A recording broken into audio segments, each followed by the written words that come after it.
Hello friends, welcome to the Wednesday show. Today we're going to talk about tools. Not a specific tool per se, but tools in general. There are those tool elitists that want to push that the only good tool is a Snap-on or a Milwaukee or a Makita. And in reality, this is simply nonsense. There is a difference between inexpensive and expensive tools. There is a difference between cheap tools and inexpensive tools. For example, this is an inexpensive tool, but it works very well. It works very well. I have no complaints for this, and this is also an inexpensive tool that I have used for over a year now or so, don't you think? With absolutely zero complaints. I don't think that the Makita would have served me better. Actually, in some areas I think it would have served me worse than this. Now these are inexpensive tools, but good quality tools. This is a cheap tool. I've had this tool for 10 years. I don't know if you can take, it is molded plastic, it is rechargeable, but you cannot change the battery. And you can see the chuck is the old style chuck. It has 5 gears and I don't know if you can see the gears or not. I bought it 10 years ago for $2.50.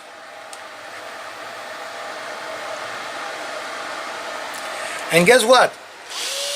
It still works. It has forward and reverse, like the more expensive tools, and it still works. For screwing normal screws or making a hole on the wall, this is still a great little tool. What I'm trying to convey here, it's almost like anything else. Do not waste your money trying to buy the most expensive tool because someone tells you, oh, you need to have this. I would never buy a Snap-on, and there are 2 reasons for that.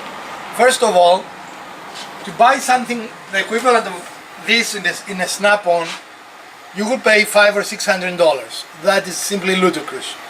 And second, people say, oh, but the warranty.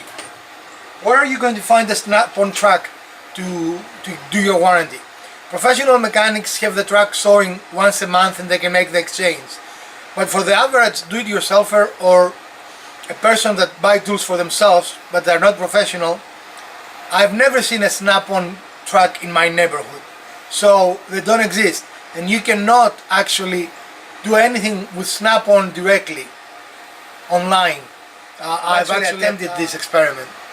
So you have a warranty that is useless to you because you can never do anything with it, and you spend a lot of money buying a tool that in many instances is not any better than this tool, which is a fraction of the cost. So don't be lured by the names Festool and Snap-on and all those things. If you're a professional person, if you're in an environment that is a production environment, if your living depends on it, maybe, and I would still say maybe, you should invest in those tools. But it is almost like anything else. I'd much rather have inexpensive tools and then have, for example, nice beats. There's always an argument about tools. Inexpensive tools, expensive tools. This is an inexpensive tool. This is a Harbor Freight, a Drill Master router. I bought it for $29 or $39, and I use it specifically for keyholes. That's all I use it. I never change this bit, even though it's fairly easy to change the drill bit on this one. It's right here, But so sometimes it wouldn't make sense to buy a $400 or $500 router and then use it with one bit. But for something that's $29 or $39, absolutely it's worth it. Especially if you're going to try to do something in production, not having to change bits is really a valuable thing. So that's another tip for the beginning woodworker. If you're going to use a bit a lot, it might worth your money and time to have a dedicated router for that bit. This bit lives on this router and has done so ever since I bought the router. I have a nice quality bit on this. I don't have the standard El Cheapo tools that come like that. So I much rather spend my money on that, buying nice accessories on my saw, on my circular saws, on my table saw, buying nice blades. That is where your money should go. Essentially all those tools are simply motors, and they all do a fantastic job. My Ryobis do a great job, my Rigids do a great job, most everything that I own does a very good job. This inexpensive, that is Blank & Decker, isn't it? Yeah. Clearly, as you can see, has seen a lot of action. It does a great job. It is a fairly inexpensive tool. So my approach to tools is, first of all, if you're starting in the hobby, buy something like a Black & Decker. That's fine, it will last you. My circular saw is Black & Decker. I've had it for many years, never had an ounce of problem with it. I forgot about this. This is also Black & Decker. It's a handheld. So you see I have more than one. I thought I only had one. And again, I have this for years and never had any problems or any complaints with this tool. It is 12 volt, and you can say that is a limitation, but that's about it. If there is a limitation, is that this is a 12 volt tool. But that is progress. This is just an old tool. As we move along and we get better tools and we get better power out of batteries, that is what the game changer is. Not how much money you spend on a tool. So keep your money to buy better accessories. It is not the tool that mounts, it's you developing your technique. And frankly, a very powerful tool is also more dangerous. If you're just now starting, a powerful tool is not your best friend.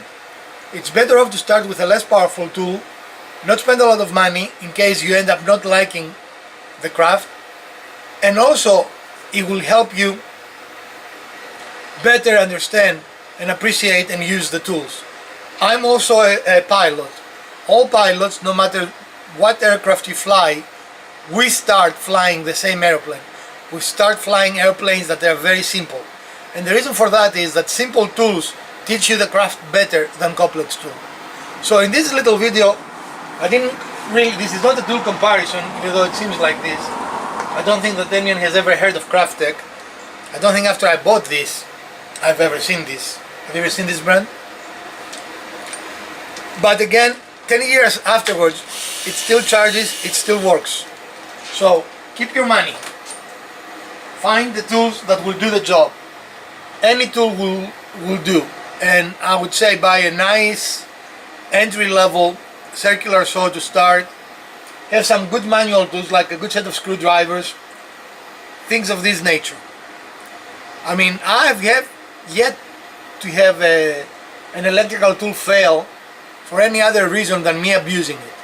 I burned a Ryobi table saw, but that was my fault. It was not the saw's fault. I mean, I was pushing the saw, and my cinematographer here was telling me that she sees smoke, and I continue pushing the saw until the saw broke. I cannot say that this was the saw's fault. That was my fault. That was me not using the tool correctly. If you use your tool correctly, every tool, an entry level, even a cheap tool, but definitely entry level tools will serve you for many, many years. I've had most of my tools for over a decade, and even my Ryobis. I mean, if you look at them, I have the old style batteries. They're not even the new lithium ones, and they still look great. They still do the job, and that's what counts, at least to me. Don't be seduced by the brand names. It is not really important. So today I wanted to just talk to you about tools and how to start in the hobby.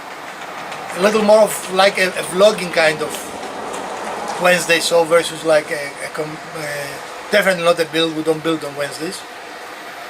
So thank you for your support. We'll continue to grow and we appreciate it.